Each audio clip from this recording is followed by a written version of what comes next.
বাংলাদেশ এমন ভয়াবহ পরিস্থিতির শিকার হয়নি কখনো।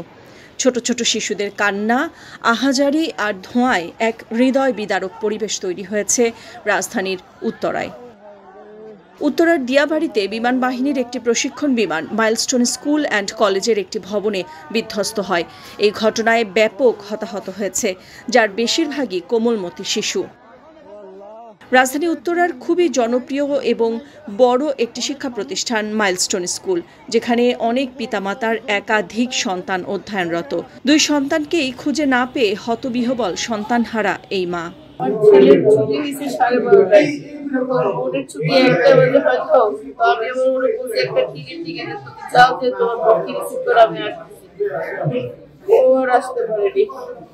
আমাদেরকে ফোন দিছিল হাসপাতালে আছে ছেলে আমরা ওই তিনতলায় পাঁচতলায় কিসে পড়ে তার নাম কি?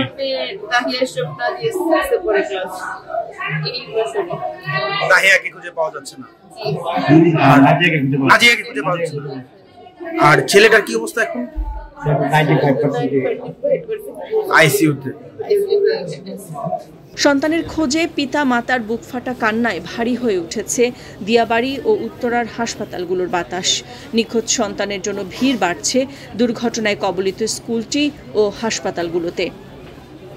আইএসপিআর এক বিবৃতিতে জানিয়েছে, ফ্লাইট লেফটেন্যান্ট তৌকির একটি 7BGI যুদ্ধবিমানকে জনবিরল এলাকায় নেওয়ার চেষ্টা করেন। বিবৃতিতে আরও বলা হয়, বড় ধরনের ক্ষয়ক্ষতি এড়াতে পাইলট সর্বাত্মক চেষ্টা করেছিলেন, কিন্তু দুর্ভাগ্যবশত বিমানটি মাইলস্টোন স্কুল এবং কলেজের দোতলায় একটি ভবনে অনাকাঙ্ক্ষিতভাবে দুর্ঘটনায় বিধ্বস্ত হয়।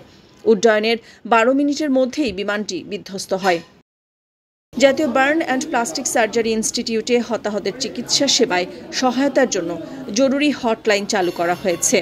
এছাড়াও শিক্ষার্থীদের সন্ধানে বিদ্যালয় থেকে বেশ কিছু নাম্বার দেওয়া হয়েছে যোগাযোগের জন্য। বাংলাদেশের ইতিহাসে প্রথমবারের মতো এমন ভয়াবহ বিমান বিধ্বস্তের ঘটনায় একদিনের রাষ্ট্রীয় শোক ঘোষণা করা হয়েছে। এছাড়াও রাষ্ট্রপতি ও প্রধান উপদেষ্টা শোক জানিয়েছেন। হতাহতদের চিকিৎসার খোঁজ খবর রাখছেন তারা। নাদিরা জাহান, নিউজ ডেস্ক, সারা বাংলা।